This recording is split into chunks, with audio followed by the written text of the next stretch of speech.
UP police ने अतीक की पत्नी को लेकर ताबड़तोड़ छापेमारी शुरू कर दी है। कौशांबी से पश्चिम बंगाल तक छापेमारी चल रही है। शाइस्ता के कौशांबी, ग्रेटर नोएडा, मेरठ, दिल्ली, ओखला, मुंबई और पश्चिम बंगाल में छिपे होने की आशंका है। शाइस्ता के 20 से ज्यादा ऐसे मददगारों को चिन्हित किया गया है जिनसे उनको मदद मिल सकती है। सिलसिले में प्रयागराज का एक बिल्डर, शाइस्ता की करीबी एक महिला डॉक्टर, बनारस में रहने वाले अतीक के बहनोई से भी पुलिस पूछताछ कर रही है। आशीष श्रीवास्तव मेरी सहयोगी इस वक्त तमाम जानकारी के साथ जुड़ गए हैं। आशीष, किस तरीके से अब शाइस्ता के इर्द गिर्द शिकंजा कसता नजर आ रहा है, क्योंकि सरेंडर तो कहीं दूर दूर तक नहीं दिखाई दे रहा है। ऐसे में शाइस्ता तक पुलिस पहुंचेगी तो कैसे, क्योंकि कई दिन हो गए उसे फरार हुए। देखिए नेहा, जिस दिन से ये शूट आउट हुआ है, या कह सकते हैं कि जिस दिन से उमेश पाल हत्याकांड हुआ है, उसके बाद पहले तो शाइस्ता सामने दिखती रही है, लेकिन बाद में वो फरार हो जाती है। और अब जब अतीक अहमद और अशरफ की हत्या हो जाती है, उसके बाद भी ये कयास लगाए जा रहे थे कि शायद शाइस्ता अपने पति की कब्र पर आएगी। और इसके पहले जब असद का इनकाउंटर हुआ था, उससे भी ये कयास लगाए जा रहे थे आएगी। लेकिन चूंकि अतीक अहमद के बाद सबसे बड़ा जो चेहरा है वो पूरा शाइस्ता परवीन का है, और पूरे साम्राज्य के ऊपर जिसका होल्ड है वो शाइस्ता परवीन है। और ऐसे में अब वो पुलिस के सामने नहीं आई, और पुलिस का पेशेंस यही था कि वो इंतजार कर रही थी कि वो कब तक सामने आती है और सरेंडर करती है। लेकिन अब पुलिस ने ताबड़तोड़ छापेमारी शुरू कर दी। आपको बताएं, कौशांबी से लेकर पश्चिम बंगाल तक लगातार जो कई टीमें हैं पुलिस और एसटीएफ की, वो छापेमारी शुरू कर दी हैं। क्योंकि जहां जहां पर उसकी लोकेशन मिली है या उसके जो मददगार पकड़े गए हैं जिन्होंने लिंक दिया है, वहां पर पुलिस पहुंचकर छापेमारी शुरू की। आपको बताएं कि कौशांबी से लेकर उत्तराखंड से लेकर नोएडा से पंजाब होते हुए सीधे आप कह सकते हैं पश्चिम बंगाल तक टीम जो है वो पहुंची हुई है। और ऐसे में माना जा रहा है कि जो उसके कई मददगार जो पकड़े जा रहे हैं, उनसे भी पूछताछ में लिंक निकल कर आ रहा है कि शाइस्ता यहाँ पर कुछ समय पहले आई थी, शाइस्ता इस जगह पर कुछ समय पहले आई थी। तो पुलिस जब वहां पर पहुंचती है तब तक वो फरार हो जाती है। तो ऐसे में अब ये भी माना जा रहा है जो उसके करीबी रहे, यानी अतीक अहमद के करीबी रहे, और जब क्योंकि अतीक अहमद जेल में रहा है तो शाइस्ता परवीन से ही सारी डीलिंग होती थी, तो उसके जो करीबी बिल्डर्स रहे हैं, उसके जो बिजनेस पार्टनर्स रहे हैं, उन सभी से अब लगातार पूछताछ की जा रही है। एसटीएफ और यूपी पुलिस लगातार उनसे पूछताछ कर रही है, क्योंकि अब जो मेन फोकस रह गया है यूपी पुलिस एसटीएफ का, वो गुड्डू मुस्लिम को लेकर और शाइस्ता परवीन, दो ऐसे चेहरे हैं जो अतीक एंड गैंग के सबसे बड़े मोहरे माने जाते हैं। इसी वजह से अब, और इसके अलावा रिश्तेदारी में अगर हम बात करें तो एक डॉक्टर है जो बहुत खास है, उसके पास भी पुलिस ने छापेमारी के लिए महिला पुलिस भेजी है पूछताछ के लिए। इसके साथ साथ जो बहनोई यूपी पुलिस में ही है, उसके बहनोई, उसके पास भी चूंकि शाइस्ता परवीन काफी आना जाना रहता था, तो उसके पास भी पूछताछ के लिए जा रही है पुलिस। तो ये सभी एंगल पर, क्योंकि किसी भी एंगल पर नहीं छोड़ना चाहती है। ठीक है आशीष, बहुत बहुत शुक्रिया तमाम जानकारी के लिए आपके। अतीक अहमद और अशरफ की हत्या करने वाले शूटर लवलेश, सनी और अरुण ने पूछताछ में एक बड़ा खुलासा किया है। इन तीनों शूटर्स ने कहा है कि वो लॉरेंस बिश्नोई बनना चाहते थे। शूटरों ने पुलिस को बताया कि वो लॉरेंस बिश्नोई के नाम और काम से प्रभावित थे। शूटरों के मुताबिक बीती दिनों में कई बार लॉरेंस बिश्नोई के इंटरव्यू उन्होंने देखे। सिद्धू मूसेवाला के मर्डर के बाद से ही तीनों लॉरेंस के फैन बन गए और कम समय में बड़ा नाम वो कमाना चाहते थे। पूछताछ में ये मालूम चला है कि तीनों शातिर अपराधियों में से सबसे खतरनाक सनी सिंह पर 1 दर्जन से ज्यादा मुकदमे दर्ज है, और यही वो सनी सिंह है जो बाकी दोनों आरोपियों को अपने साथ लाया था और हत्या के लिए प्रोत्साहित किया था।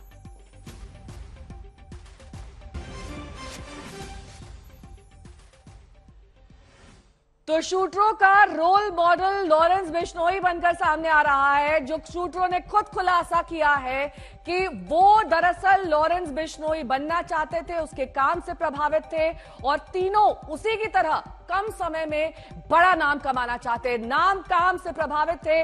जिस तरीके से लॉरेंस बिश्नोई ने सिद्धू मूसेवाला की हत्या को अंजाम दिया, तो उसे देखकर ही तीनों ने इस हत्या का, इस शूट आउट का मन बनाया। बीते दिनों लॉरेंस बिश्नोई के इंटरव्यू उन्होंने कई बार देखे, किस तरीके से वो बातचीत करता है, किस तरीके से वो अपने काम को प्रभाव में लाता है। सिमर चावला हमारे साथ जुड़ गए हैं तमाम जानकारी के साथ।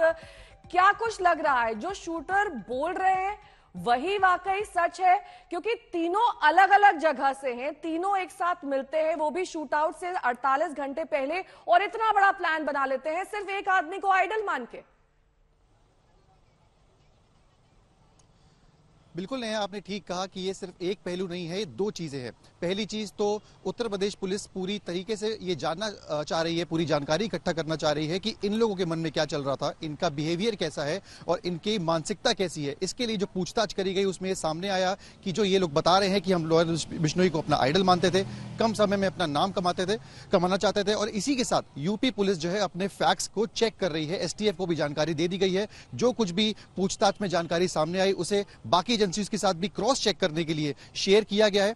एसटीएफ और बाकी चीज इनके घर पे जाके इनका आपराधिक इतिहास निकाल के सब कुछ पता करने में लग गई है। तो ऐसा नहीं है कि इससे इनकी बातों पर जो है वो पूरी तरह विश्वास करा जा रहा है। लेकिन बात करी जाए जो इन्होंने खुलासे करे हैं, मैं आपको बता दूं कि जो प्रथम पूछताछ थी जब ये शूटरों ने हत्याकांड किया, अगले दिन जब इनको कोर्ट में पेश किया गया तो वो घंटों का जो समय था उसमें जो है पुलिस जानना चाह रही थी कि इनके मन में क्या चल रहा है, क्या इनका मोटिव था। तो उन्होंने बताया कि ये लॉरेंस बिश्नोई से बहुत ज्यादा प्रभावित थे। साथ ही साथ जब जय श्री राम के नारों की बात हुई, जब पुलिस ने पूछा तो वो क्यों लगाए, तो उसको भी इनसे रिलेट करते हुए उन्होंने बताया कि जो हिंदुत्व की बातें बीते दिनों में लॉरेंस बिश्नोई ने अपने इंटरव्यू में करी है उससे बहुत ज्यादा प्रभावित थे। मैं आपको बता दूं इसमें जो सनी सिंह है ये एक पूरी तरीके से इन तीनों का लीडर माना जा रहा है। 15 से ज्यादा आपराधिक मुकदमे इसके ऊपर दर्ज हैं और यही जो था वो सबको साथ में लेके आया ताकि ये जो पूरा हत्याकांड है जानकारी के लिए आपका। तो शाइस्ता की अब बात करेंगे, जिसकी तलाश में यूपी पुलिस से दिल्ली से पश्चिम बंगाल तक छापेमारी यूपी पुलिस कर रही है। लेकिन शाइस्ता के अलावा एक और आरोपी है जिसकी शिद्दत से तलाश हो रही है, वो है गुड्डू बमबास। गुड्डू बमबास की आखिरी लोकेशन कर्नाटक कल पाई गई, लेकिन पुलिस अब तक उसके करीब नहीं पहुंच पाई।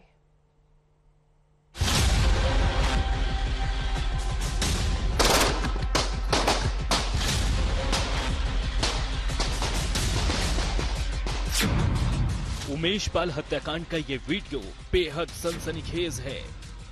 वीडियो में दिख रहा शख्स गुड्डू बमबाज है। देखिए किस तरह वो आराम से बेखौफ तरीके से इधर उधर बम फेंक रहा है। हत्याकांड के 53वें दिन तक गुड्डू बमबाज पुलिस की गिरफ्त से दूर है। यूपी एसटीएफ की माने तो 5 लाख का इनामी गुड्डू बहुत ही खतरनाक अपराधी है। बमबाज है वो, उसके पास ये स्किल है कि अपने बैग में बम बनाने का सामान रखे, बम को चलते फिरते हुए या मोटरसाइकिल पे चलते हुए, गाड़ी में चलते हुए बनाए और तत्काल फेंक दे। ये स्किल्स वाले प्रयागराज में इस प्रकार के लोगों को बमबाज कहा जाता था। और अगर ये जल्दी ही गिरफ्तार नहीं होता है तो ये एक थ्रेट बना रहेगा। तो कहां है गुड्डू बमबाज? पुलिस सूत्रों की माने तो गुड्डू बमबाज यूपी से सैकड़ों किलोमीटर दूर कर्नाटक पहुंच गया है। पुलिस के लिए गुड्डू एक पहेली बन चुका है।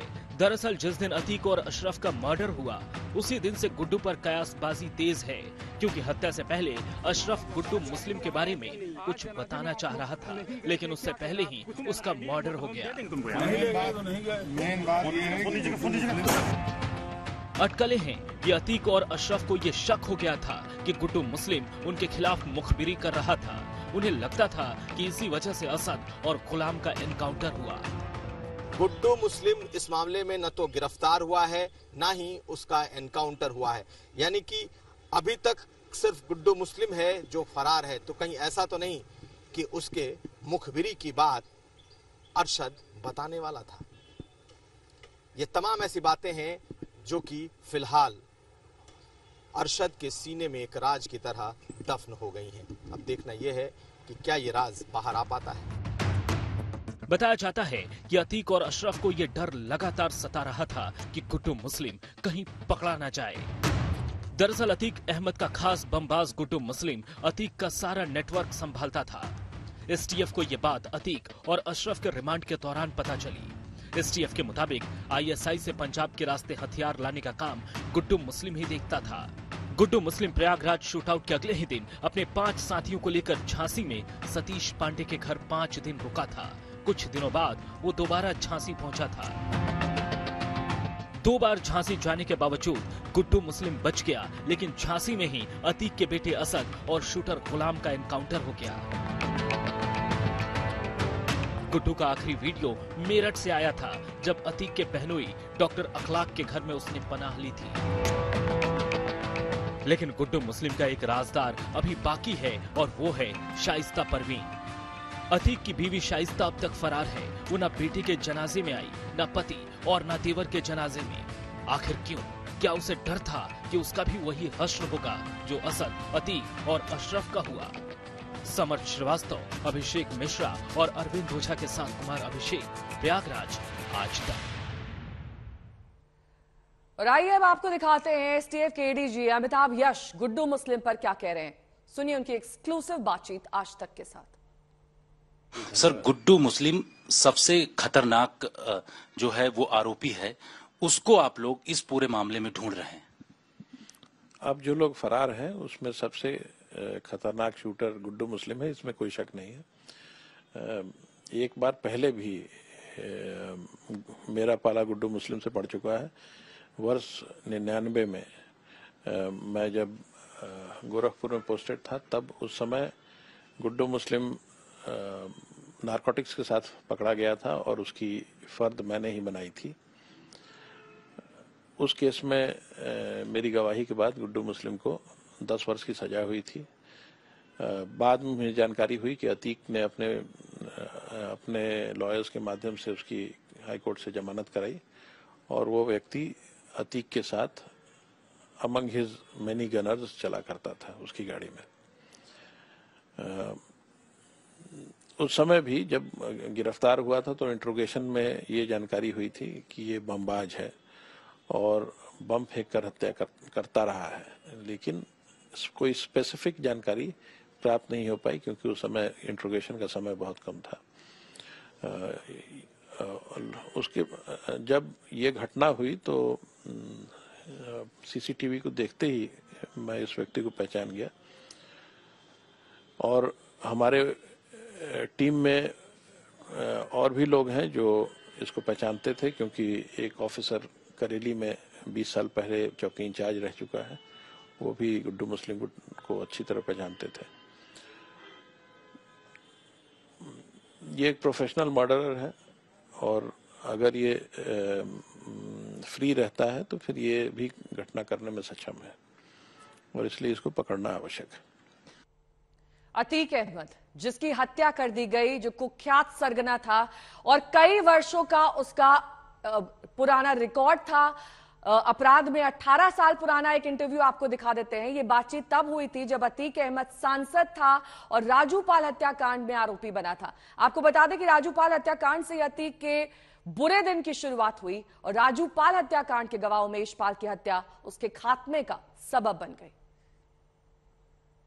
अतीक साहब, सीधा बताइए कि सीधा घर वाले उनके कह रहे हैं कि ये हत्या आपने और आपके भाई ने करवाई है, क्या कहना है आप लोगों का? देखिए, मैं भी सीधा ही कह रहा हूँ कि कोई मतलब नहीं है। उनके ऊपर कई दफ़े इस तरह की वारदात हुई और अगर ये कहा जा रहा है कि चुनाव से रंजिश मानते थे तो पहले तो चुनाव की रणनीति पॉलिटिकल बैर होता है और चुनाव जो हमारा भाई उनसे लड़ा उसके पहले भी उनके पे हमला हुआ है।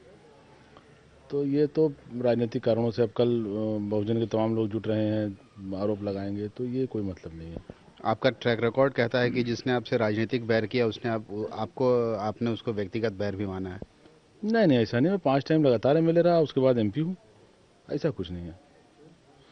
यही कहा जा रहा है या आपने कैसे कह दिया राजनीतिक ट्रैक कहता है?